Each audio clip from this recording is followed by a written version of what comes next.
성경 이야기꾼 이동주입니다. 오늘 이야기는 지금까지 진행해온 야곱 이야기 중에서 가장 중요한 부분에 해당합니다. 소설로 치면 위기와 절정에 해당한다고 볼 수 있습니다. 성경 본문은 창세기 35장 1절에서 5절까지인데 여기에서는 어느 것 하나 중요하지 않은 구절이 없습니다. 모두 밑줄을 그어야 할 정도입니다. 하나님이 야곱에게 이르시되 일어나 베델로 올라가서 거기 거주하며 네가 네 형 에서의 낯을 피하여 도망하던 때에 네게 나타났던 하나님께 거기서 제단을 쌓아라 하신지라.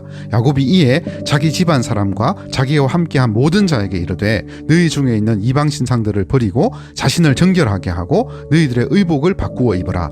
우리가 일어나 베델로 올라가자.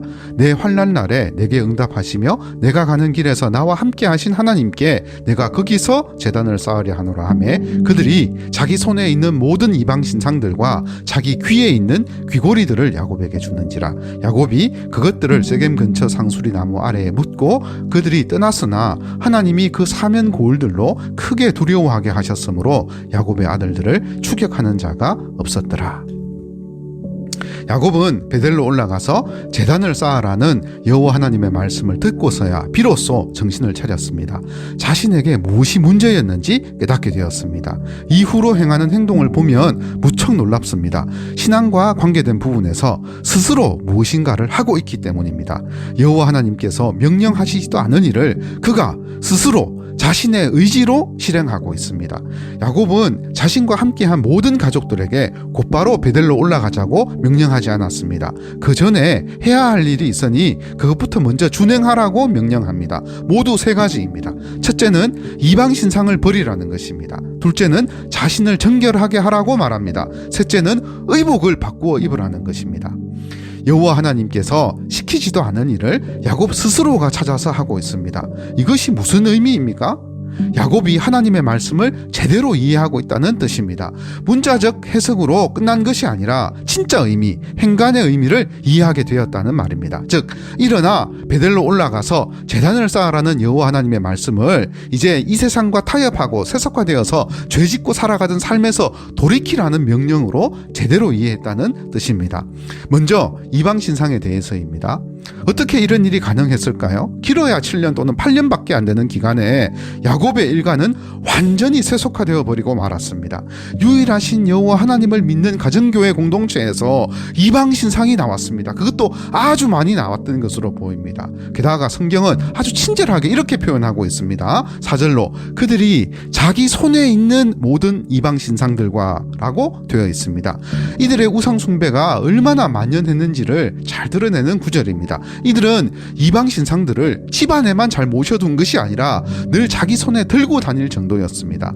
야곱의 가족들 가운데 얼마나 우상 숭배가 보편화되었는지 그리고 이들이 얼마나 세겜을 추구하면서 살았는지 잘 알 수 있는 부분입니다.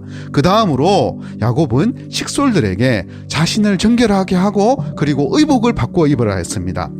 여러분 앞선 강의에서도 이야기했지만 옷은 우리 몸을 보호하기 위해서 걸치는 단순한 의복 그 이상의 의미를 가지고 있습니다. 의복은 자신의 의식과 가치관뿐 아니라 본인이 속한 공동체의 문화와 세계관까지도 표현하는 수단입니다. 우리는 처음 야곱 일가가 세겜성에 도착했을 때에 입고 있던 의복과 수년이 지난 시점에 그들이 입고 있는 의복 사이에 어떤 차이가 있었는지는 정확히 알 수는 없습니다. 그러나 이들이 세겜에 정착한 후 7년 8년 지났을 때 입고 있던 의복이 어떠했는지에 대해서는 정확히 알 수 있습니다. 바로 세겜 사람들이 입고 있던 것과 똑같았다는 점입니다. 그리고 그것은 정결함을 나타내는 옷은 분명히 아니었습니다. 이런 연유로 당시 야곱 족속과 세겜성 사람들을 그 모습으로만 구별하는 것은 불가능했을 것입니다. 여하튼 이 모든 것을 뭉뚱그려서 우리는 세속화라고 부릅니다. 그런데 가만히 있으면서 세속화를 이겨낼 수 있는 그런 장사는 없습니다. 결국 신앙의 길이란 세상이라는 강물을 거슬러 올라가는 것뿐인데 세파에 떠밀려 내려가지 않기 위해서는 열심히 노를 젓는 수밖에 없습니다. 그렇기 때문에 신앙생활에서는 믿음을 지키는 것, 즉 수성이 먼저입니다. 행함은 그 다음입니다. 아니 어떤 의미에서는 수성이 지키는 것이 곧 행함입니다. 예수님 예수님께서는 산상수훈에서 제자들을 향해서 자신들의 정체성을 알려주셨습니다. 소금과 빛에 관한 말씀입니다. 여기서는 순서가 중요합니다. 먼저 예수님께서는 제자들을 향해 너희는 세상의 소금이라고 하셨습니다. 그리고 그 다음에 너희는 세상의 빛이라고 말씀하셨습니다. 소금이 먼저고 그 다음이 빛입니다. 이 세상에서 짠맛을 내면서 살아가게 되면 하나님 아버지께서 우리네 인생을 등경 위의 등불처럼 세상을 밝히는데 사용하실 것입니다. 이런 의미에서 우리 그리스도인들은 굳이 이 세상에서 빛이 되려고 노력할 필요는 없습니다. 세속화되지 않기 위해서 깨어서 근신하고 또 우리가 가진 믿음의 그 바른 도리와 또 우리 복음의 말씀을 지키다 보면 어느 순간 이 세상을 밝히는 자신의 모습을 보게 될 것입니다. 다시 돌아갑니다. 야곱의 깨달음, 우상 숭배를 버리고 정결함을 유지하라는 명령에 관해서입니다. 야곱의 명령에 가족들은 온전히 순종하는 모습을 보입니다. 다소 뜬금없이 보여질 수 있으나 하나님께서는 야곱에게 말씀의 권위를 부여해 주셨습니다. 그래서 모든 가족들이 야곱의 명령에 하나님의 임재하심과 권위를 느끼게 된 것입니다. 이 강력한 이 권위 앞에 조금 전까지 아버지에게 막 대들던 그런 시몬과 레위는 없었습니다. 모두들 순한 양처럼 자신들을 돌아봅니다. 그 명령에 순복하여 이방 신상을 야곱 앞으로 가지고 옵니다. 그런데 한 가지 특이한 점은 야곱과 마찬가지로 야곱의 식솔들도 야곱이 명령하지도 않은 일을 자진해서 시행하고 있습니다. 이방 신상만 야곱에게 가지고 오는 것이 아니라 명령하지도 않는 귀에 있는 귀고리들, 장식품까지도 야곱에게 내어놓았습니다. 왜냐하면 이런 귀고리와 장식품들이 향후 신상의 재료로 쓰일 가능성이 컸기 때문입니다. 게다가 이들은 한 걸음 더 나아갑니다. 이렇게 모은 이방 신상과 모든 귀중품들을 다 땅에 묻어버렸습니다. 돈으로 치면 얼마나 큰 값어치가 나가는 것이었을까요? 솔직히 저라면 너무너무 아까워서 이렇게까지는 하지 않았을 것 같습니다. 모두 모아서 풀무에 녹인 후에 그냥 금덩어리나 은덩어리로 만들어서 사용했을 것 같습니다. 그러나 이들은 이에 아랑곳하지 않고 모두 세겜 근처 상수리 나무 아래 묻어버리고 떠납니다. 그런데 한 가지 더 놀라운 일이 있습니다. 이렇게 의미 있는 장소임에도 불구하고 이곳에 그들은 이름을 붙이지 않았습니다. 왜냐하면 기억하지 말아야 할 곳이기 때문입니다. 그곳에 이름을 붙이면 누군가 기억을 할 것이고 그러면 또다시 언젠가 그 묻어둔 귀고리와 우상과 재물들을 다시 끄집어내어서 재사용할 수 있기 때문입니다. 이제는 야곱과 그의 가족들이 기억해야 할 것과 기억하지 말아야 할 것들 사이의 차이를 정확히 분별하고 있습니다. 비록 큰 시행착오와 아픔은 겪었지만 한 걸음 성장한 야곱과 그의 가족들입니다. 창세기 35장 6절에서 8절입니다. 야곱과 그와 함께한 모든 사람이 가나안 땅 루스 곧 베델에 이르고 그가 거기서 제단을 쌓고 그곳을 엘 베델이라 불렀으니 이는 그의 형의 낯을 피할 때에 하나님이 거기서 그에게 나타나셨음이더라. 리브가의 유보 드보라가 죽음에 그를 베델 아래에 있는 상수리 나무 밑에 장사하고 그 나무 이름을 알론 바굿이라 불렀더라. 드디어 야곱과 그의 모든 식솔들이 약속의 땅, 제단을 쌓아야 할 땅 베델에 온전히 도착했습니다. 야곱이 말씀하시는 하나님을 처음 경험한 곳입니다. 야곱에게 이곳은 신앙의 근원지 그 이상입니다. 하나님께서는 야곱이 인생에서 가장 어려운 순간을 맞을 때마다 이곳을 기억하게 하시고 또 이곳을 지나도록 하셨기 때문입니다. 그런데 이곳에 머무는 동안 슬픈 일이 일어났습니다. 리브가의 유모 드보라가 죽었습니다. 그런데 어떻게 해서 야곱의 어머니 리브가의 유모 드보라가 야곱의 일행에 포함되어 있었는지는 정확히 알 수 없습니다. 그러나 드보라는 당시에 나이가 무척 많았고 모르긴 몰라도 야곱의 아버지 이삭만큼 나이가 많았을 것이며 외삼촌 라반 집을 떠나올 때에 함께 따라온 것으로 이렇게 추정됩니다. 그런데 그토록 나이도 많고 그동도 불편했을 것인데 드보라가 굳이 야곱을 따라 나선 이유는 무엇이었을까요? 그리고 이렇게 성경에 기록하고 있는 이유는 또 무엇일까요? 사실 성경에 더 이상의 어떤 그런 설명이 없기 때문에 지나친 추측은 의미가 없다고 생각합니다. 그러나 대체적으로 신앙의 문제였다고 결론을 내릴 수 있을 것 같습니다. 물론 바단 아람의 라반 일가 역시 여호와 하나님을 믿는 그 믿음의 가정이긴 했지만 형식적인 신앙일 뿐이었습니다. 그러나 여기 야곱은 비록 실수도 많고 허물도 많이 있었지만 그래도 그에게는 하나님의 이야기와 말씀과 간정이 실제로 살아 있었습니다. 그래서 제대로 된 신앙을 가진 드보라는 말년에 자신의 목숨을 걸고 야곱을 선택한 것입니다. 바로 이것입니다. 드보라는 이미 나이도 많고 죽을 날만 기다리고 있었는데 용기를 내어서 자신의 삶을 도전하는 인생으로 내어 던진 것입니다. 여러분, 이런 용기와 결단을 하나님께서는 얼마나 귀하게 여기시는지 모릅니다. 그 일례로 사도행전 초반부에 땅 끝나라 에티오피아에서 온 그 간다게의 국고 맡은 내시를 기억하면 좋겠습니다. 그는 하나님의 말씀이 듣고 싶고 또 예루살렘에서 드리는 예배에 참여하고 싶어서 목숨을 걸고 그 예배 여행을 감행했습니다. 강도와 도적대들의 위험과 산과 강의 위험과 풍토병의 위험, 무엇보다 왕의 허락을 먼저 받아야 했고 또 아마 모르긴 몰라도 다른 신하들의 모함을 극복해야 하는 진실로 목숨을 건 예배 여행이었습니다. 그래서 하나님께서는 그의 열정을 기쁘게 받으셔서 당대 최고의 전도자 빌립을 성경 멘토로 붙여주셨습니다. 그가 읽고 있던 이사야서 말씀에서 시작해서 예수님과 복음을 상세하게 배울 수 있도록 인도하셨습니다. 그리고 마침내 그는 빌립을 통해서 세례까지 받게 되었습니다.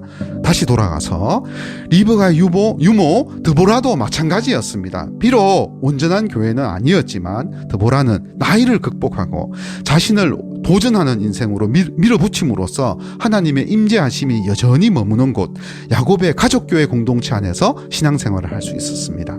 무엇보다 드보라는 이 공동체 안에서 기쁨과 즐거움뿐만이 아니라 시험과 고난과 역경을 함께 겪고 경험하면서 야곱의 가족교회 공동체가 성장하고 또 온전해가는 그 모든 과정에 함께 동참할 수 있었습니다. 여러분, 이보다 더 중요한 것이 어디에 있겠습니까? 드보라는 온전하고 아름답게 변화되고 있는 가족들 사이에서 최후를 맞이할 수 있었습니다. 마침내 야곱이 베델에 도착하였고 이곳에서 제단을 쌓고 하나님께 예배를 드리게 되었습니다. 이때 이를 지켜보는 드보라는 얼마나 감개무량했겠습니까? 바단 아람에 있을 때 야곱으로부터 여러 번 반복해서 들었던 그 베델의 간증을 실제 자신의 몸으로 체험하고 있었기 때문입니다. 죽어도 여한이 없는 것이지요.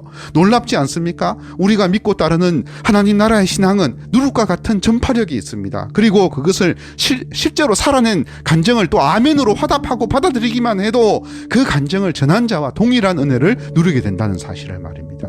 야곱의 가족들은 죽은 드보라를 베델 근처 상수리 나무 아래에 장사하였습니다.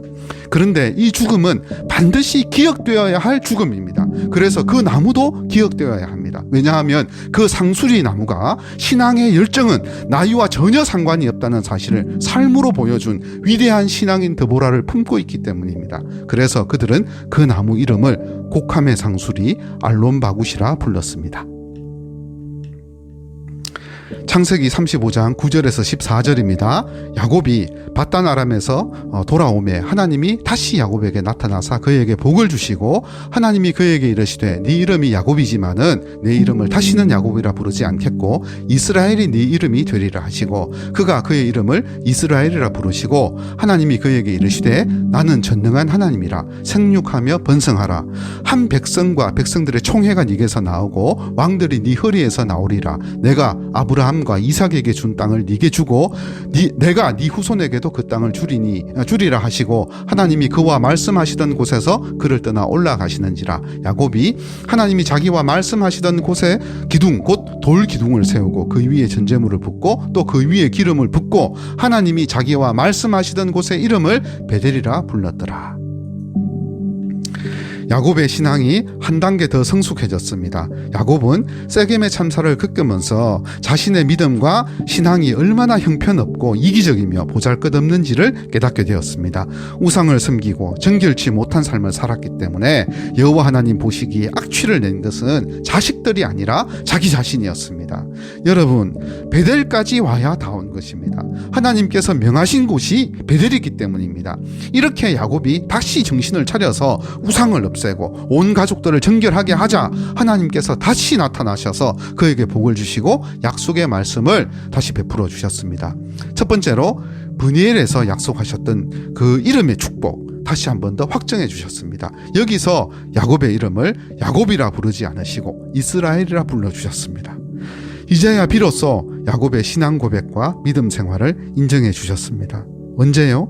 스스로의 힘으로 우상들을 없애고 심지어 우상이 될 재료들까지 모두 청산할 때 스스로 신앙의 바른 길을 걸어갈 수 있을 바로 그때에 비로소 참 이스라엘이라 너는 내 아들이라고 이렇게 불러주시는 것입니다. 동일한 논리로 하나님께서는 우리를 이스라엘이라 하나님의 자녀라고 불러주실 때에는 당연히 우리가 그 이름에 걸맞는 삶을 살아내기를 간절히 원한다는 그런 뜻이 내포되어 있습니다. 여기서 무엇보다 중요한 것은 이 관계에서 우리가 노예 또는 종이 아니라는 사실입니다. 우리는 하나님의 자녀들입니다. 그렇기 때문에 그 자녀답게 배우고 들은 말씀의 원리들을 실제 삶에서 스스로 살아낼 수 있어야만 합니다. 하나님께서는 우리를 이 세상 가운데 안주하고 순응하면서 살라고 구원하신 것이 절대로 아닙니다. 우리를 이스라엘이라고 하나님의 자녀라고 불러주실 때에는 이에 합당한 삶을 살아내라고 그렇게 불러주셨습니다. 그렇기 때문에 하나님께서는 우리를 기다려 주십니다. 우리가 잘못된 길을 혹 가더라도 스스로의 힘으로 돌이킬 수 있도록 인내하시면서 기다려 주십니다. 그러나 우리는 이 부분에서 반대로 생각하는 경향이 큽니다.